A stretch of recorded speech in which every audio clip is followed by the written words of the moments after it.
अस्सलाम वालेकुम नाज़रीन, आप देख रहे हैं प्रोग्राम दो टोक। मैं हूं किरण नाज। गिलगित बल्तिस्तान के ज़िमनी इलेक्शन में पाकिस्तान तहरीक इंसाफ ने सबको पीछे छोड़ दिया है।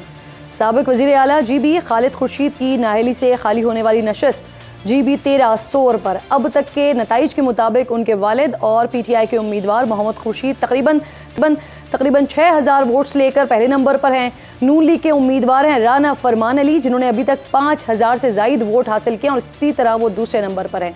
और पीपल्स पार्टी के उम्मीदवार हैं अब्दुल हमीद खान, जिनके वोट्स हैं 3800 और इस तरह से वो तीसरे नंबर पर हैं। दिन भर क्या सूरत हाल रही, अभी क्या पोजीशन है, बात करने के लिए प्रोग्राम में समा टीवी के नुमाइंदे हैं मंजर शिगरी मुझे ज्वाइन कर चुके हैं। बहुत शुक्रिया मंजर। सबसे पहले तो ये बताइए कि इस वक्त अभी नताइज जारी है, कुछ पोलिंग स्टेशन गालिबन रह गए हैं और जो नतीजा आया है अब तक सामने, उसमें तो पाकिस्तान तहरीक इंसाफ आगे नजर आ रही है।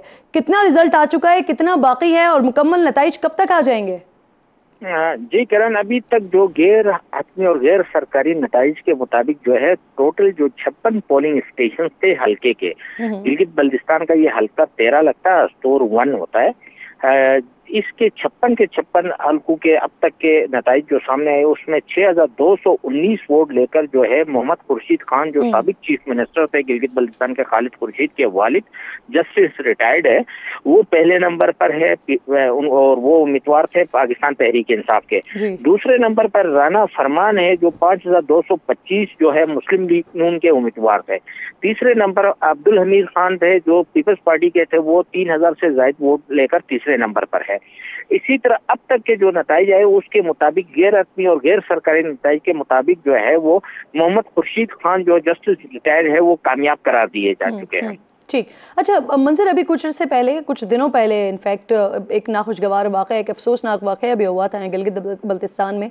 तो आज जब पोलिंग डे था तो क्या सूरत हाल रही सारा दिन, और फिर जो नतीजे अभी आ रहे हैं, जो नताइज अभी आ रहे हैं गैर हतमी और गैर सरकारी, उसके मुताबिक जो सियासी जमातें कॉन्टेस्ट कर रही हैं वहाँ पर, वो मुतमईन हैं? उनकी जानिब से कोई तहफ़्फ़ुज़ात का इजहार तो नहीं किया गया? नहीं किरण, आज सुबह जब पोलिंग शुरू हुई थी तो साबिक वज़ीर आला खालिद खुर्शीद ने कुछ तहफ़्फ़ुज़ात का इजहार किया था कि वो चीज़ें थी, कुछ चीज़ें और कुछ पोलिंग स्टेशन पे जो इलेक्शन की जो पोलिंग का जो स्पीड थी, वो रफ्तार जो थी वो स्लो थी उस पर। लेकिन बदकिस्मती ये हुई कि चूंकि इस हल्के के अंदर जहाँ पे इलेक्शन हुआ वो पीपल्स पार्टी और नून लीग आपस में लड़ते रहे। कई पोलिंग स्टेशन पे, कोई 4 से 5 पोलिंग स्टेशन के अंदर पीपल्स पार्टी और नून लीग के जो वर्कर्स थे वो आपस में लड़ते रहे, सर फोड़ते रहे, पथराव करते रहे आपस में। लेकिन क्योंकि अब आराम से जो है ये बुजुर्ग शख्स थे, काफी एज के हैं, 70 साल से ज्यादा इनकी उम्र है, ये आराम से कामयाब हुए। उसकी बुनियादी वजह जब हमने हल्के के लोगों से बात की, लोगों से जो वोटर थे, सपोर्टर थे, उनसे बात की, तो इनको वो हमदर्दी का वोट मिला है, जिसकी बुनियाद पे खालिद खुर्शीद को जाली डिग्री की बुनियाद पर तो दिया गया। उसके बाद इनके लिए हमदर्दी का वोट पड़ा, सिंपैथी वोट पड़ा है। बिलाखा मकीन ऐसा कहते हैं। अभी थोड़ा सा नतीजा आना बाकी है, लेकिन जो गैर हतमी और गैर सरकारी नतीजा सामने आ रहा है उसके मुताबिक पाकिस्तान तहरीक इंसाफ आगे नजर आ रही है और बिलतरतीब मुस्लिम लीग नून दूसरे और फिर पाकिस्तान पीपल्स पार्टी तीसरे नंबर पर है। बहुत शुक्रिया आपका मंजर शिगरी, प्रोग्राम में आप साथ मौजूद थी। नाज़रीन, अगले सेगमेंट की जानिब बढ़ रही हूँ। भारतीय दारुल हुकूमत नई दिल्ली, यहाँ दुनिया की 20 ताकतवर मईशतों के ग्रुप G20 का 18वां सरबराही इजलास जारी है, जहाँ अमरीकी सदर जो बाइडन और सऊदी वली अहद शहजादा मोहम्मद बिन सलमान समेत बरतानिया, तुर्किया, इटली, ब्राज़ील, जापान और दीगर कई ममालिक के सरबराहान, यूरोपीय यूनियन के आला जिम्मेदारान इस इजलास में मौजूद हैं। लेकिन इस इजलास में G20 के 2 अहम रुकन ममालिक रूस और चीन के सदूर शिरकत नहीं कर रहे हैं। उनकी जगह चीन के वज़ीर आज़म और रूस के वज़ीर ख़ारजा शरीक हुए हैं। दुनिया की मईशत का 85% GDP और 75% आलमी तजारत इन्हीं ममालिक के हाथ में है। इस इजलास में सऊदी वली अहद शहजादा मोहम्मद बिन सलमान ने आज भारत, मशरक़ वुस्ता और यूरोप के दरमियान इक़्तिसादी राहदारी के लिए मुफ़ाहमत की याददाश्त पर दस्तखत करने का ऐलान किया है। जबकि इसी दौरान आज रोज़नामा एक्सप्रेस ट्रिब्यून में ये खबर शाये हुई है जो दावा कर रही है कि सऊदी अरब ने पाकिस्तान में अपनी सरमायाकारी और हुकूक के तहफ़्फ़ुज़ पर ख़दशात का इज़हार किया है। दूसरी तरफ मोहम्मद बिन सलमान के G20 इजलास में भारत के दौरे पर आने से पहले ये खबरें भी थीं कि वो मुमकिना तौर पर पाकिस्तान का भी मुख्तसर दौरा करेंगे, लेकिन इस हवाले से किसी भी जानिब से बाज़ाब्ता तौर पर कोई तस्दीक या कोई शेड्यूल जारी नहीं हुआ है। भारत के साथ सऊदी अरब की शराकत दारी, पाकिस्तान में मुमकिन इन्वेस्टमेंट, SIFC के फैसलों और खित्ते की मजमूई सूरत हाल पर बात करने के लिए प्रोग्राम में मेरे मेहमान में आज मुझे इम्तियाज़ गुल साहब ज्वाइन कर रहे हैं। बहुत शुक्रिया इम्तियाज़, तजज़ियाकार हैं सर आप। सबसे पहले तो सर ज़रा ये फरमाइए, G20 के मौके पर मोहम्मद बिन सलमान ने भारत को मशरिक़ वुस्ता और यूरोप से जोड़ने वाले इकनॉमिक कॉरिडोर की मफाहमत पर इसकी याददाश्त पर दस्तखत करने का ऐलान किया है। क्या समझते हैं, इस ऐलान को कैसे देखते हैं आप? इस कॉरिडोर की अहमियत बताइएगा और साथ साथ ये कि इससे पाकिस्तान पर क्या असर पड़ेगा सर? देखिए, इसकी पहली अहमियत तो यही है कि ये चीन के बेल्ट एंड रोड इनिशिएटिव का एक जवाब है, क्योंकि बेल्ट एंड रोड इनिशिएटिव का बुनियादी मकसद है एशिया और अफ्रीका में चीन की पहुंच, चीन की एक्सेस को बढ़ाना। अब बहुत अरसे से ये ममालिक सोच रहे थे कि किस तरह तोड़ तलाश किया जाए या कोई जवाब दिया जाए। तो ये भारतीय वज़ीर-ए-आज़म नरेंद्र मोदी और अमरीकी सदर का ये एक लिहाज से ख्वाब है कि वो मोहम्मद बिन सलमान या सऊदी अरब और मुत्तहिदा अरब अमारात के साथ मिलकर एक ऐसा इनिशिएटिव बनाए जो कि बहुत बड़ा भी नज़र आए, जो कि अभी जिस पे अमल दरामद होना बाकी है। लेकिन बुनियादी तौर पे ये तमाम ममालिक को जोड़ने का एक ज़रिया है। आपको मालूम है कि एक जर्नलिस्ट के कत्ल के बाद अमेरिका और सऊदी अरब के दरमियान काफ़ी सर्दमहरी पैदा हुई थी, लेकिन इस प्रोजेक्ट के ज़रिए वो सर्दमहरी अब काफ़ी सरगर्मी में बदल सकती है। और इसका इवेंचुअली आज इस मेमोरेंडम में ज़िक्र नहीं हुआ, इसमें इसराइल का नाम भी शामिल होना था। अब्राहम एकॉर्ड्स के तहत जो कि 3 साल पहले किए गए थे, इसराइल और सऊदी अरब के ताल्लुकात भी बेहतर होने थे। तो इस लिहाज से एक बहुत बड़ा कदम है जो कि सऊदी अरब के शहज़ादे ने, मुत्तहिदा अरब अमारात और भारत ने मिल के उठाया है। अब पाकिस्तान पे इसके क्या असरात? पाकिस्तान तो ख़ुद अपने अंदरूनी बहुत सारी जंगों में इस वक्त मसरूफ़ है। पाकिस्तान की तरफ किसी की तवज्जो नहीं है और यहाँ पे फ़िलहाल जो सऊदी अरब से भी जो तहफ़्फ़ुज़ात सामने आए हैं उससे भी यही ज़ाहिर होता है कि पाकिस्तान की मौजूदा सूरत हाल पे किसी को एतबार नहीं है। साख पाकिस्तान की इस वक्त बहुत ख़राब हो चुकी है, लिहाजा जो सरमायाकारी की जो लैंडस्केप है उसमें से गैर मुल्की सरमायाकारी की उसमें से पाकिस्तान। मैं एग्जैक्टली इस पर आपसे बात करना चाहती हूँ पाकिस्तान के हवाले से, लेकिन उससे पहले ज़रा ये फरमाइएगा, क्योंकि अमेरिका चीन का मुखालिफ है और ये जो हम कॉरिडोर देख रहे हैं मशरिक़ वुस्ता और यूरोप से जोड़ने वाला, तो इसमें क्या कहते हैं आप? क्या इस मुफाहमत के, इस याददाश्त के पीछे अमेरिका का भी कोई किरदार आप देख रहे हैं सर? जी बिलाशुबा अमेरिका का अपना किरदार है। जो सख्त पॉलिसी अमेरिका ने चीन के हवाले से इख्तियार कर रखी थी, ख़ास तौर पे सदर बाइडन के इक़्तिदार में आने के बाद, उससे अब वो थोड़ा सा स्टेप बैक कर रहे हैं। आप ये देखिए कि यूरोपियन यूनियन की सदर उर्सुला ने आज जो बयान भी दिया है उसमें उन्होंने चीन के वज़ीर-ए-आज़म से मुलाकात के बाद ये कहा कि वो चीन का अपना एक बड़ा अहम किरदार है बैन-अक़वामी ताल्लुकात में और उन्हें उम्मीद है कि दुनिया भर में अमन के क़याम के लिए और यूक्रेन की जंग के ख़ात्मे के लिए चीन अहम किरदार अदा करेगा। तो अगर उर्सुला फॉन लियोन ने अगर ये बात की है तो ज़ाहिर है वो अमेरिका की रजामंदी या अमेरिका के साथ मुशावरत के बगैर नहीं हो सकती। इससे ज़ाहिर ये हो रहा है कि अमेरिका के दो अहम वज़ीरों ने हाल ही में चीन का दौरा भी किया। कॉमर्स मिनिस्टर भी वहाँ गई थी, वज़ीर दिफा एंथनी ब्लिंकन भी गए थे। तो तमाम जो इशारे हमें मिल रहे हैं वो यही है कि चीन के साथ मगरबी ममालिक बशमूल अमेरिका अपने ताल्लुकात दोबारा बेहतर बनाने की कोशिश कर रहे हैं, क्योंकि उन्हें मालूम है कि चीन के बगैर बैन-अक़वामी मईशत जो है मुकम्मल नहीं है। सही। अच्छा सर, एक और पहलू यहाँ पर ये भी है कि अमेरिकी सदर तो नई दिल्ली में मौजूद हैं, लेकिन रूस के और चीन के सुदूर नहीं है। एक ने अपने वज़ीर ख़ारजा भेज दिए हैं, एक के वज़ीर-ए-आज़म आ गए हैं। तो आप समझते हैं कि उनकी मौजूदगी ना होने से इस इजलास की अहमियत कम हुई है? नहीं, देखिए, किसी मुल्क के सदर या वज़ीर-ए-आज़म के आने ना आने से इतना ज़्यादा फ़र्क नहीं पड़ता, वो मुल्क वहाँ पे मौजूद हैं। हाँ, अलबत्ता जो श्रीनगर में अप्रैल मई में इजलास हुआ था G20 का टूरिज़म के हवाले से, सियाहत के हवाले से, उसमें चीन ने शिरकत नहीं की थी। तो उस लिहाज से चीन ने ये पैगाम दिया था कि चूँकि कश्मीर एक मुतनाज़ इलाका है, यहाँ वहाँ हम नहीं आना चाहते। लेकिन यहाँ पे चूँकि दुनिया दो वाज़े ब्लॉकों में बटी हुई है, एक तरफ चीन रूस है और उनके इत्तेहादी ममालिक है, दूसरी तरफ भारत अमेरिका और उनके इत्तेहादी ममालिक हैं। तो बुनियादी तौर पे ये पैगाम सदर शी जिनपिंग ने ख़ास तौर पे दिया कि मैं एक ऐसी जगह पे नहीं आना चाहता जहाँ पे उन लोगों के साथ मेरा सामना होगा जो कि खुल्लम खुल्ला ये कह रहे हैं कि हमारे लिए सबसे बड़ा चैलेंज चीन है और हमें चीन को कंटेन करने के लिए हमको मिल के काम करना पड़ेगा। सही। अच्छा सर, आगे बढ़ते हैं, जरा ये बताइए, मोहम्मद बिन सलमान के हवाले से खबरें आती रही, पाकिस्तान आएंगे, पाकिस्तान का दौरा करेंगे, लेकिन उसकी तस्दीक नहीं हुई, कोई शेड्यूल उनका जारी नहीं हुआ। अब वो भारत में है, तो अभी भी कोई उम्मीद है कि वापसी में वो पाकिस्तान का दौरा करते हुए जाएं? Any possibility?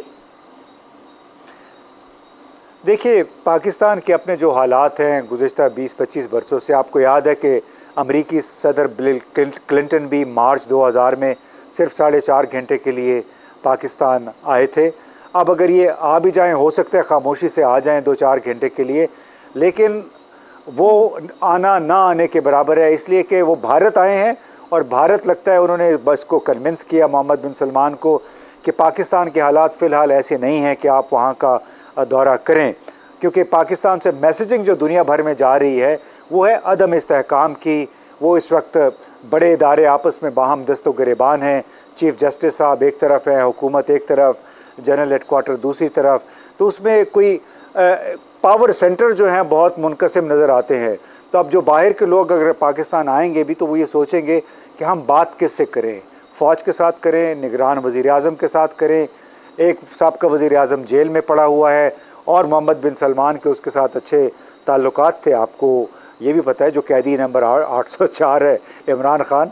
तो मेरा ख्याल है इसमें पाकिस्तान का अपना बहुत बड़ा कसूर है, हमारी उन तमाम कुव्वतों का जो कि इस वक्त पाकिस्तान को इसी बात को जरा बढ़ाइए आगे। ये एक्सप्रेस ट्रिब्यून की खबर है, इम्तियाज साहब, एक्सप्रेस ट्रिब्यून की खबर है कि सऊदी अरब ने पाकिस्तान में अपनी सरमायाकारी और हुकूक के तहफ़्फ़ुज़ पर तशवीश का इजहार किया है, जिसको दूर करने के लिए पाकिस्तान काम कर रहा है।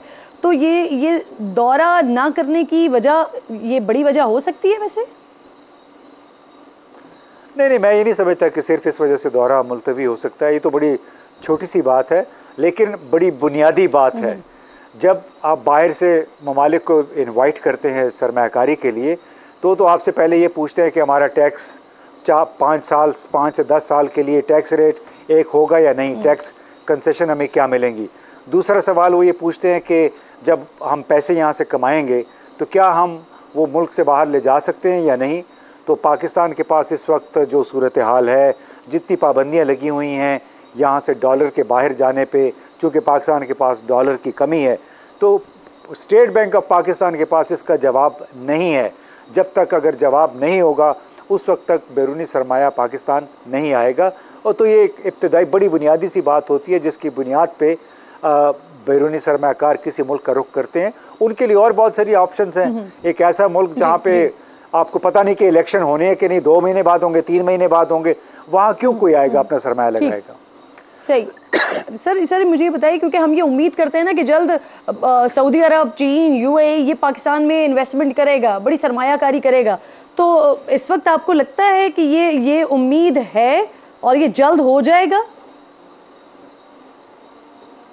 देखिए, अल्लाह करे कि पाकिस्तान में सरमायाकारी हो। हम तो ज़ाहिर बतौर पाकिस्तानी यही दुआ मांग सकते हैं, लेकिन हमारे दुआ करने से हमारी दुआएं जो हैं गैर मुल्की सरमायाकार को ये बावर तो नहीं करा सकती कि जी आप पाकिस्तान आए, यहाँ पे 1 विंडो ऑपरेशन है, आपका सरमाया महफूज है, बल्कि आप अपने सरमाए को 2 गुना 3 गुना कर लेंगे और यहाँ पे रूल ऑफ लॉ है, जो आपसे कॉन्ट्रैक्ट किया जाएगा उस पर मुकम्मल अमल दरामद होगा। हमने देखा है बहुत सारे हमने गैर मुल्की मुआहदे किए, बशमूल रेकोदेक, ब्रॉडशीट, उनके हमारे चीन के साथ हमने जो मुआहदे किए हुए हैं पावर प्रोड्यूसिंग कंपनीज़ के साथ, वो भी अभी तक उनको पैसे नहीं मिल रहे हैं, डॉलर्स में वो पैसे वापस नहीं ले जा सकते हैं। तो सरमायाकार, चाहे वो हुकूमत है चाहे निजी सरमायाकार है, वो ये देखेगा कि आप पाकिस्तान में पैसा लगाने के बाद कारोबार के लिए हालात, पॉलिसियाँ साजगार हैं या नहीं हैं। इस वक्त तक साजगार नहीं है, क्योंकि हमारी जो बहुत बड़ी एक बिज़नेस कम्युनिटी है वो भी इस मुल्क को एक जौंक की तरह चिमटी हुई है। गुज़िश्ता 20 बरसों से 25 बरसों से वो वही काम कर रहे हैं जिसका इजहार उन्होंने चंद दिन पहले chief of army staff general Asim Munir के साथ मुलाकात में भी किया। और जब तक ये लोग अपना नज़रिया नहीं बदलेंगे, जब तक ये लोग अपनी मुराद को नहीं भूलेंगे, मुराद छोड़ के पाकिस्तान की तरक्की का नहीं सोचेंगे, चाहे वो बिजनेसमैन हैं, चाहे वो जज हैं, चाहे जर्नैल हैं, चाहे जर्नलिस्ट, चाहे वजीर हैं, जब तक ये तमाम लोग मुत्तहिद होके अपनी मुराद छोड़ के पाकिस्तान के अवाम और पाकिस्तान की बिजनेस एनवायरनमेंट के लिए नहीं सोचेंगे, यहाँ पे बैरूनी सरमाकारी नहीं आएगी। सही। अच्छा सर, मुझे ये बताइएगा, मैं चाह रही हूँ कि आपकी मौजूदगी का फ़ायदा उठाते हुए ये शुमाली वज़ीरिस्तान से खबरें आ रही हैं, मीर अली से खबरें आ रही हैं, मुख्तलिफ़ इलाक़ों से तशवीशनाक सूरत हाल हो रही है, तो क्या सर ये TTP की मौजूदगी वगैरह है, एक्टिव हो रहे हैं ये लोग? देखिए, ज़ाहिर है पाकिस्तान को इस वक्त एक प्रॉक्सी टेररिज्म का सामना है। प्रॉक्सी टेररिज्म का मतलब होता है कि जो दूसरे मुल्कों, दूसरी क़ुव्वतों के आलाकार बन के किसी मुल्क में अदम इस्तेहकाम फैलाते हैं, कत्ल गारत गरी करते हैं। तो TTP हो या Islamic state of Khorasan province हो, जिसको दाइश भी कहते हैं, ये तमाम गुरोह प्रॉक्सी टेररिस्ट हैं और जो पाकिस्तान की अंदरूनी सूरत हाल, अंदरूनी कमज़ोरियाँ हैं, उससे फ़ायदा उठाते हुए उन्होंने पाकिस्तान में ये जंग व जदल का सिलसिला शुरू कर रखा है। पाकिस्तान को इस वक्त फुल फ्लेज 2-3 मुख्तलिफ़ किस्म की जंगों का सामना है। एक वो प्रॉक्सी टेररिज्म है जो पाकिस्तान के सरहदी इलाकों में देखने को मिल रहा है। दूसरे पर पाकिस्तान की अपनी अंदरूनी जंग है, सियासी अदम इस्तेहकाम है, सियासी जमातें बाहम दस्तो गिरेबान हैं, इलेक्शंस का पता नहीं है, गैर यकीनी सूरत हाल है, इक्तसादी बहरान शदीद हो चुका हुआ है। तो ये वो जंगें हैं जिसका इस वक्त पाकिस्तान को सामना है, और कोई भी जो दुश्मन होगा जिसकी आंख पे पाकिस्तान खटकता होगा, वो उसके लिए ये आइडियल सिचुएशन हो सकती है, फायदा उठाएगा, उसका फायदा उठा सकता है, बिल्कुल आप सही कह रहे हैं। बहुत बहुत शुक्रिया आपका इम्तियाज गुल साहब, हमारे साथ मौजूद थे।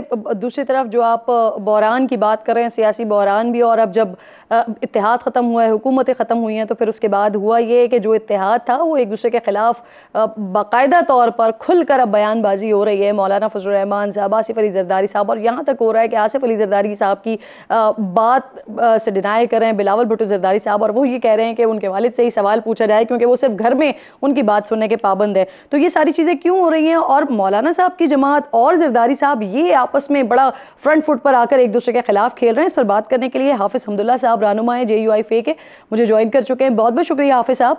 सर ये फरमाइए, ये मौलाना साहब के बयान पर जवाब में आज बिलावल साहब ने इंकशाफ किया है कि अदम एतमाद से पहले इलेक्शन करवाने का मौक़िफ़ तो इमरान खान का था, तो क्या PDM इमरान खान का मुतालबा तस्लीम करना चाहते थे? कि जब PDM तहरीक चला रही थी, उस वक्त से लेकर आखिर तक जब हम तारीख अदम इत्तेमाद पेश कर रहे थे, पीपल्स पार्टी का रोज अव्वल से मुतालबा ये था कि हम पार्लियामेंट के अंदर तारीख अदम इत्तेमाद के जरिए आईनी तरीके से हम इमरान खान की हुकूमत खत्म करके फिर उसके बाद PDM और अपोजिशन जमातों की हुकूमत होगी। कम तरह हमारा मौक़िफ़ ये था कि इलेक्शन अगर आप तारीख अदम इत्तेमाद के जरिए कामयाब करेंगे तो फिर वो सहूलतकार जो एस्टेब्लिशमेंट है उनको साथ में मिला के फिर आप इमरान खान के खिलाफ तारीख अदम इत्तेमाद कामयाब करा सकते हैं।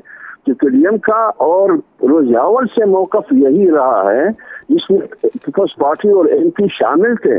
उस वक्त मौक़िफ़ ये था कि अगर हम तारीख अदम इत्तेमाद के जरिए जाएंगे तो फिर हमने सहूलतकारों का सहारा लेना है, और हमारा नारा तो एस्टेब्लिशमेंट के खिलाफ है कि सियासत में मुदाखलत नहीं होनी चाहिए।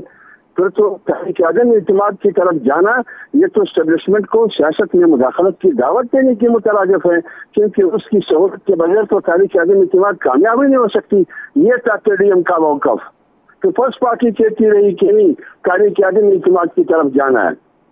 आखिरकार जब फैसला हुआ कि हमने तारीख अदम इत्तेमाद की तरफ जाना है, फिर फैसला ये हुआ, हमारा मौक़िफ़ ये था कि यानी इलेक्शन की तरफ पीपल्स पार्टी बजट थी कि यानी तारीख अदम इत्तेमाद, चले तारीख अदम इत्तेमाद की तरफ हम गए, सारे पार्टियों की राय बनी। जब हम गए तारीख अदम इत्तेमाद की तरफ तो फिर फैसला ये था कि इलेक्शन होना चाहिए 20 दिन में। तो फिर इलेक्शन होना चाहिए, लेकिन आप बताइए कि इस माह में पीपल्स पार्टी की हुकूमत को 2022 और 2023 में अगस्त में असम्बलियां खत्म हुई, 23 अगस्त में पीपल्स पार्टी ने अपनी हुकूमत की खात्मे पर राजनीति कॉमन सेंस की बात है कि नहीं।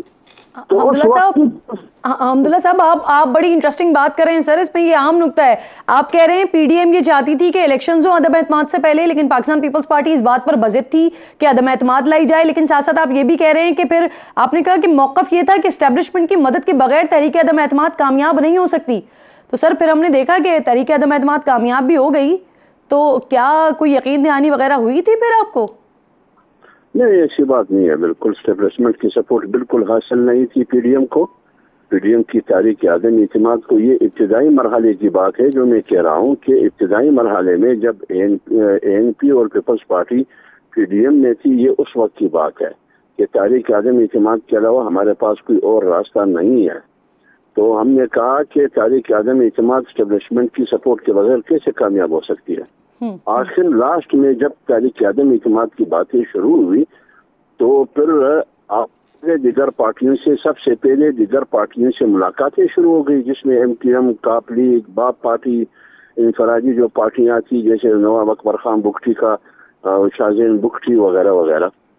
उस वक्त फिर उनसे बात शुरू हुई। एस्टेब्लिशमेंट की सपोर्ट कैसे हासिल होगी? आपको याद होगा कि जनरल बाजवा साहब ने खुद कहा और जनरल फैज गालिबन दोनों ये गए थे, आए बिलावल के पास, पीडीएम के पीपल्स पार्टी की क़यादत के पास भी और पीडीएम की क़यादत के पास भी, कि आप लोग तारीख आदम इत्तेमाद वापस ले। और इमरान खान ये कमिटमेंट करते हैं कि हम इलेक्शन का ऐलान करेंगे। उस वक्त तारीख आदम इत्तेमाद दिन बाकी थे कि उसमें बाकायदा आईनी प्रोसेस शुरू होना था। तो ये फिर क्यों आए ये लोग, ये जनरल बाजवा साहब और जनरल फैज साहब पीडीएम की क़यादत और पीपल्स पार्टी की क़यादत के पास? इसका मतलब ये है कि वो उनका पैगाम लेकर आए थे, जिससे साबित ये होता है कि हमें एस्टेब्लिशमेंट की हिमायत हासिल नहीं थी, बल्कि जो इत्तेहादी, बल्कि पीटीआई के अपने लोग 20 से 22 आपको याद होगा, जिसमें नूर आलम खान और ये जो राजा रियाज है फैसलाबाद के जो अपोजिशन लीडर थे, ये सारे, उन पर इमरान खान ने क्या क्या इल्जाम नहीं लगाए। लेकिन फिर सूरत हाल तब्दील हो गई। मैं इब्तिदाई मरहले की बात करता हूँ।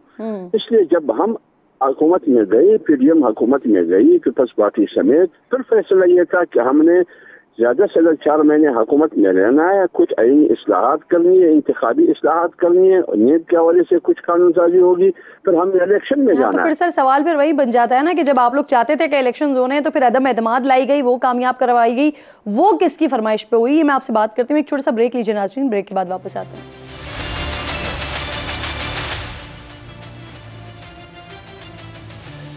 वेलकम बैक वंस अगेन जी। हाफिज अब्दुल्ला साहब मेरे साथ मौजूद हैं। सर आप जमीयत उलमा इस्लाम के आम रहनुमा हैं, पीडीएम के तर्जुमान भी हैं।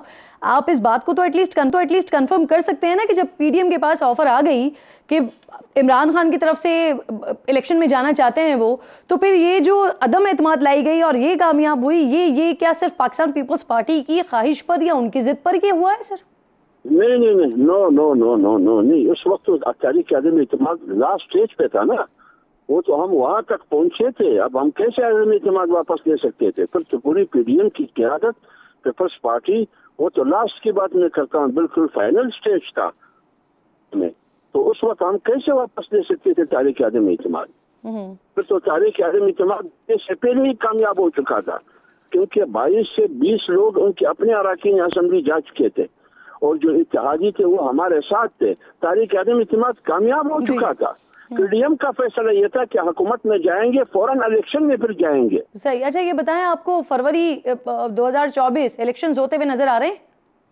देखिए, जमीयत उलमा इस्लाम का बुनियादी मौक़िफ़ उसूली वो आईनी है कि 90 रोज में इलेक्शन हो, लेकिन जब सूरत हाल ये बनती है कि नई हल्का की तरफ हमने जाना है और CCI ने उसकी मंजूरी भी दी, तो फिर इलेक्शन कमीशन पाबंद हुआ कि वो नई हल्का बंदी की तरफ जाएंगे।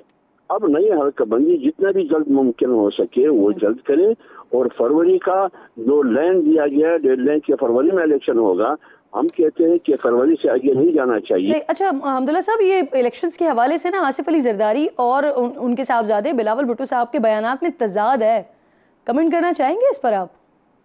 देखिए, बात यह है कि CCI में पीपल्स पार्टी थी या नहीं थी, वज़ीर आला बैठा था ना, जब सीसीआई का फैसला हो रहा था कि हम नई हल्काबंदी की तरफ जाएंगे, तो जब नई हल्काबंदी की तरफ जाएंगे तो लामहला नई हल्काबंदियों में 4 महीने का टाइम तो लगता है। तो उस वक्त पीपल्स पार्टी ने क्यों मुखालफत नहीं की? अब सूरत हाल ये है कि पीपल्स पार्टी वहां से उठ के कहते हैं कि 90 दिन, जैसे कि बिलावल भुट्टो जरदारी कहते हैं। अब बिलावल भुट्टो जरदारी ने एक दिन पहले स्टेटमेंट दिया कि 90 दिन में इलेक्शन होना चाहिए, तो फिर वो सीसीआई में जो फैसला हुआ उसमें तो आप थे। और जो फौरन अगले दिन असफ अली जरदारी साहब की स्टेटमेंट आई, वो कहते हैं कि नहीं, पहले नई हल्काबंदियां, उसके बाद फिर इलेक्शन, और हमें इलेक्शन कमीशन पर एतमाद है। लिहाजा बाप और बेटे के दरमियान जो स्टेटमेंट है आने वाले इलेक्शन के हवाले से, इसमें खुला तजाद है।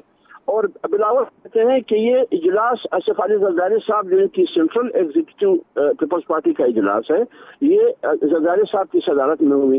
जब जरदारी साहब की सदारत में हुई तो फिर जरदारी साहब आया, वो फैसला जो बिलावल कहते हैं कि सीएसी में हुआ, जो जरदारी साहब कहते हैं क्या ये फैसला सीएसी में नहीं हुआ था? जो बिलावल कहते हैं क्या वो फैसला सीएसी में हुआ था? तो अगर वो फैसला है जो बिलावल कह रहे हैं तो फिर तो जरदारी साहब सीएसी की मुखालफत कर रहे हैं। मैं नहीं कहता हूँ कि बयान से यही अखज़ किया जाता है। तो लिहाजा ये वजाहत वो कर सकते हैं कि बाप का बयान सही है असफ अली जरदारी साहब का, या बेटे बिलावल का बयान सही है, ये वो वजाहत करे कि क्या दुरुस्त है क्या सही है। दूसरी बात कि बिलावल साहब कहते हैं कि घर तक उसकी बात मानता हूँ, पार्टी में फैसले वो पार्टी के होते हैं, ये उनकी अपनी पार्टी की बात है। बिलावल जाने और उनके वालिद वो क्या वजाहत कर सकते हैं, वालिद उसके बयान के बारे में, बेटा वालिद के बयान के बारे में क्या कह सकते हैं। ये तो आप कह रहे हैं कि वही दोनों अपनी अपनी बात की वजाहत कर सकते हैं। बहुत बहुत शुक्रिया आपका। हाफिज अब्दुल्ला साहब रात मौजूद है। क्विकली नाज़रीन अगले सेगमेंट की जानिब बढ़ रही हूँ। इस वक्त बहुत बड़े मसाइल बिजली के हवाले से, बिजली बिल्स के हवाले से, लेकिन इसके साथ साथ एक और बहुत बड़ा मसला जो हम फेस करते हैं वो लाइन लॉसेज या बिजली चोरी का फेस करते हैं। और इसकी बुनियाद पर फिर ये होता है कि जिन इलाकों में ज़्यादा बिजली चोरी हो रही होती है वहाँ लोगों के ऊपर एवरेज की सूरत में उसका बर्डन भी आ रहा होता है। तो इस वक्त पाकिस्तान भर में कार्रवाइयाँ हो रही हैं, जहाँ जहाँ बिजली चोरी होती है वहाँ वहाँ क्रैक डाउन किया जा रहा है, गिरफ्तारियाँ भी अमल में आ रही हैं। लाहौर में क्या सूरत हाल है?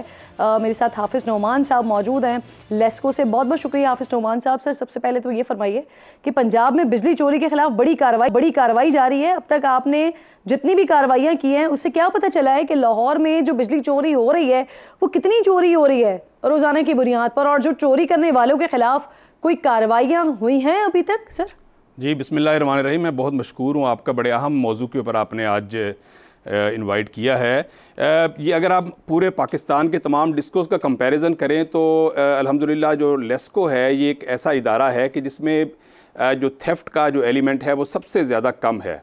लेकिन मैं ये नहीं कहता कि 100% बिल्कुल सही से निज़ाम चल रहा है। जहाँ पर जो गड़बड़ है, जहाँ पर कोई थेफ्ट का एलिमेंट है, उस पर पहले भी कार्रवाई होती रही और लेस्को का स्टाफ, लेस्को का अमला मिनिस्ट्री की और हुकूमत पाकिस्तान की हिदायत के मुताबिक उस पर मुसलसल कार्रवाई करता रहा। जहाँ पर चोरी के मसाइल थे, जहाँ पर ओवर बिलिंग के मसाइल थे, उस हवाले से मुसलसल कार्रवाइयाँ जारी रहीं। लेकिन मैं समझता हूँ कि इस वक्त जो एक टैरिफ के हवाले से जो आवाम के ऊपर एक बोझ की सूरत के अंदर बहुत सारी चीज़ें लोग तंगी महसूस कर रहे हैं, तो उसमें हमें जायज़ा लेना पड़ेगा कि ये जो तंगी है ये असल में ये किन वजूहात की बुनियाद पर आज ये सूरत हाल है। तो उसके अंदर वन ऑफ द एलिमेंट जो है वो जो लाइन लॉसेस के अलावा जो थेफ्ट का एलिमेंट है वो एक बड़ी अहमियत रखता है। उस हवाले से मैं समझता हूँ कि हुकूमत पाकिस्तान का बड़ा राइट विजन है कि इसके ऊपर बड़ा स्ट्रिक्ट एक्शन होना चाहिए और इन लोगों को कैफरे किरदार तक पहुँचाना चाहिए कि जो लोगों की बिजली को छीन कर और मुफ्त बिजली इस्तेमाल करने की ख्वाहिश रखते हैं और जिसकी वजह से एक अनड्यू बोझ पड़ता है आवाम के ऊपर और लोगों को फिर महंगी बिजली ये फरमाइए सर, ये अभी तक जो आप लोगों ने कार्रवाइयाँ की हैं उससे क्या पता चल सका है? आपने कहा कि सबसे बेहतर है लेस्को का सिस्टम, यानी वहां पर कम है मयार चोरी का, तो आपको क्या पता चल सका कितनी चोरी होती है लाहौर में? देखिए अभी तक जो 3 दिन की जो रिपोर्ट है तकरीबन 1000 से ज़्यादा FIRs दर्ज हो चुकी हैं। चूँकि लेस्को एक ऐसा इदारा है जो 5 अजला जो हैं ये इसकी डोमेन में आते हैं। उकाड़ा है, कसूर है, लाहौर है, शेखुपुरा, ननकाना। तो ये पाकिस्तान का सबसे बड़ा डिस्को है जिसके अंदर रूरल एरिया और अर्बन एरिया दोनों पैरेलल शामिल हैं और बहुत बड़ी तकरीबन 3 करोड़ की आबादी है और 6.2 मिलियन से ज़्यादा इसके सारिफीन हैं, यानी तकरीबन 63 लाख जो हैं मीटर होल्डर हैं। तो ये बहुत बड़ा इदारा है। उस हवाले से एक बहुत बड़े ऑपरेशन का इस वक्त आगाज़ किया गया है हुकूमत पाकिस्तान और मिनिस्ट्री ऑफ एनर्जी की हिदायत के मुताबिक।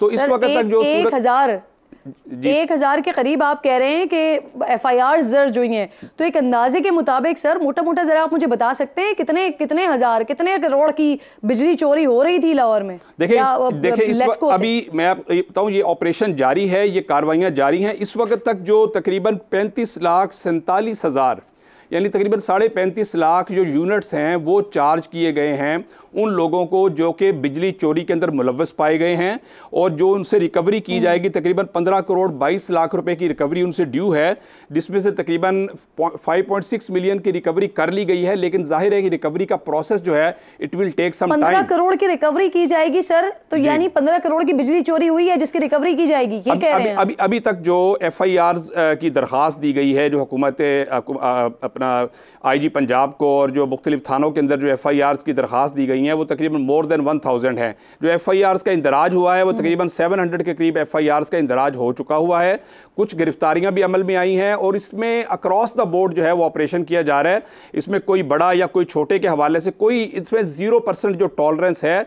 मैं समझता हूं कि हमने एक तो हमारे ट्रांसमिशन के लॉसेस हैं, लेकिन जो थेफ्ट का एलिमेंट है ये बहुत ही खिलाफ अखलाक, और जो भी अमला इसके अंदर मुलव्विस होगा, जो भी उसमें लेस्को का स्टाफ मुलव्विस होगा, सर ये जो आप कह रहे हैं ना कि अक्रॉस द बोर्ड कार्रवाई हो रही है, बगैर किसी प्रेशर के कार्रवाई हो रही है, तो इसी में ही कुछ खबरें आई हैं कि साबिक अरकान कौमी असम्बली समेत 62 अफराद हैं जिनकी जानिब से बिजली चोरी के लिए इस्तेमाल होने वाले 200 से ज्यादा कनेक्शन पकड़े गए हैं।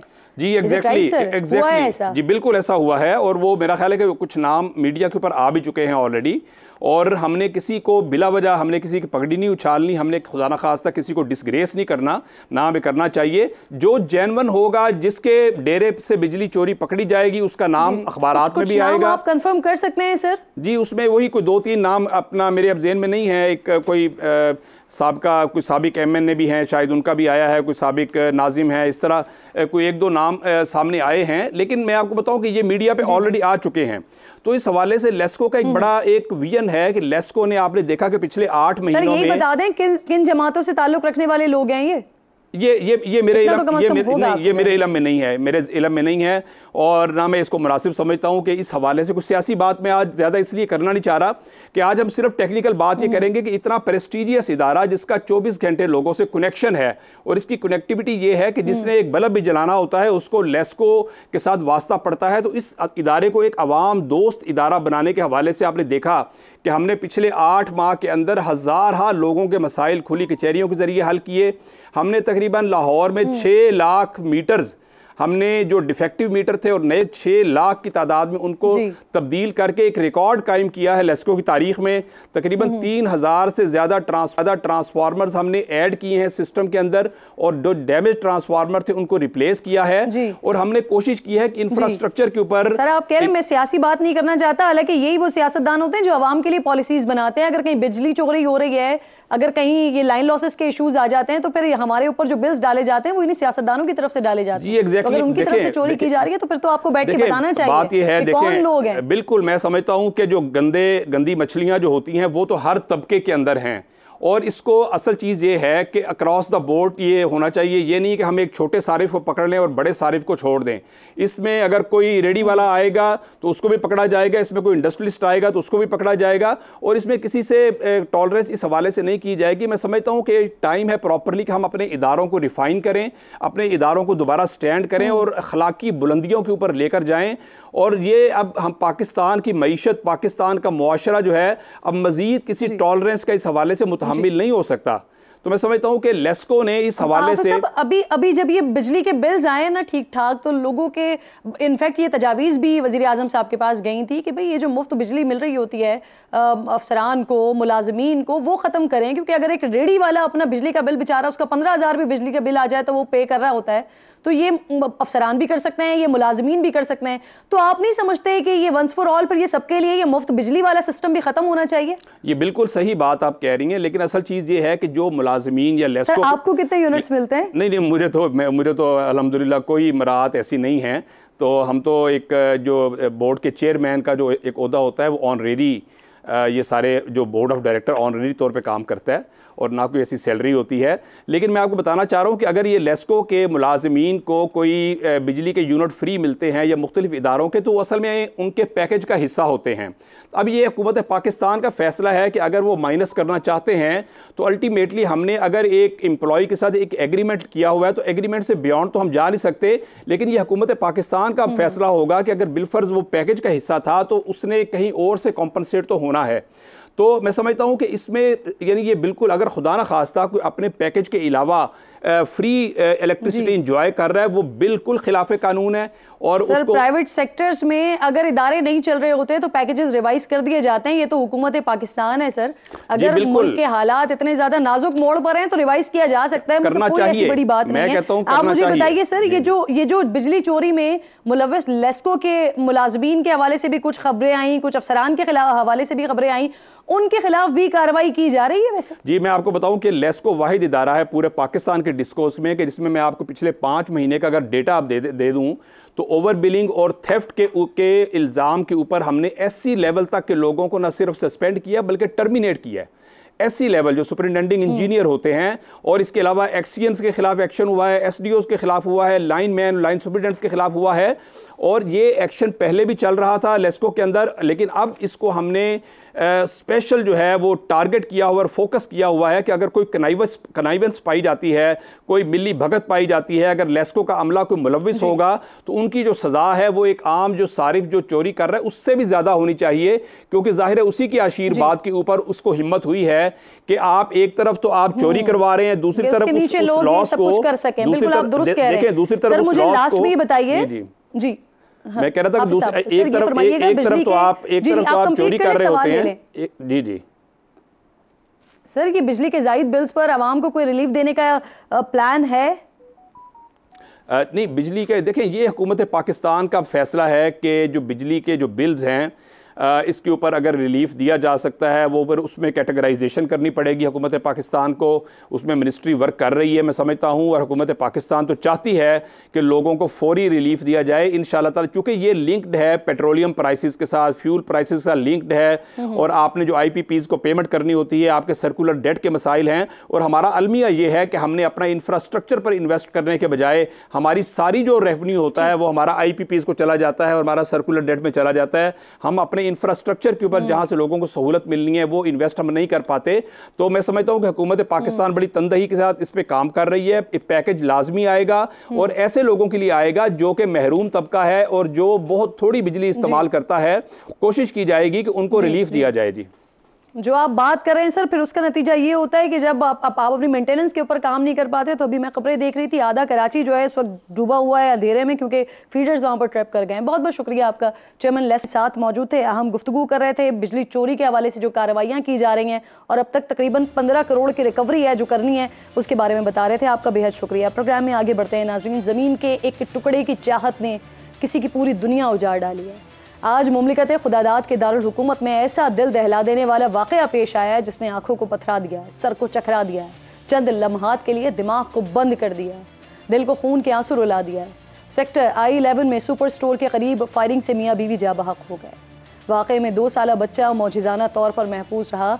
जो हालात से बेखबर फीडर था में अपनी ही दुनिया में मगन था, वो शायद समझ रहा था कि मामा बाबा यहीं सड़क पर ही सो गए हैं, अभी उठेंगे, उसको पुकारेंगे, अपनी बाहों में भरेंगे और इस बेरहम दुनिया से बचा लेंगे। लेकिन उस मासूम को क्या खबर कि अब उसकी कुल कायनात ही उजड़ चुकी है, वो यतीम हो चुका है। और ऐसा करने वाले संगदिल कोई और नहीं है बल्कि उसके अपने रिश्तेदार हैं। इस्लामाबाद पुलिस के मुताबिक मकतूलीन का अपने रिश्तेदारों से जायदाद का तनाज़ा चल रहा था। मोटरसाइकिल पर सवार मुल्जिमान जाए वक़ुआ पर पहले से ही मकतूलीन का इंतज़ार कर रहे थे। मकतूलीन को देखते ही मुल्जिमान ने फायरिंग कर दी। दोनों को 12 गोलियां लगी, लेकिन अल्लाह ने इस कमसिन बच्चे को महफूज रखा। पुलिस के मुताबिक मुल्जिमान की गिरफ्तारी के लिए छापे मारे जा रहे हैं। मुल्जिमान शायद पकड़ में आ भी जाएं, लेकिन क्या इस कमसिन बच्चे के माँ बाप को लौटा सकेंगे? क्या उसको वो मुस्तकबिल दे पाएंगे जिसका ख्वाब उसके वालिदैन ने इस मासूम के लिए देखा था? और सबसे बढ़कर के क्या अब उन्हें वो जायदाद कोई फ़ायदा दे सकेगी जिसके लिए उन्होंने अपने ही घर वालों को मार डाला? इस वाक़े ने नाज़रीन जहाँ अपनों की लालच का पर्दा चाक किया है, न वहाँ गैरों की सफ़ाकी को भी आश्कार किया है।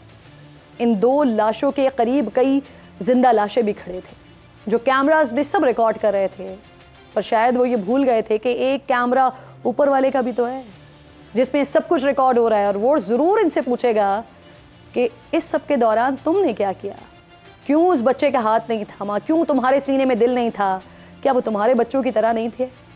ऐसा ही एक और वाक़या चंद दिन पहले सवात में भी पेश आया था, जहां शौहर ने बीच सड़क पर नाराज़ बीवी पर गोलियां चला दी थी।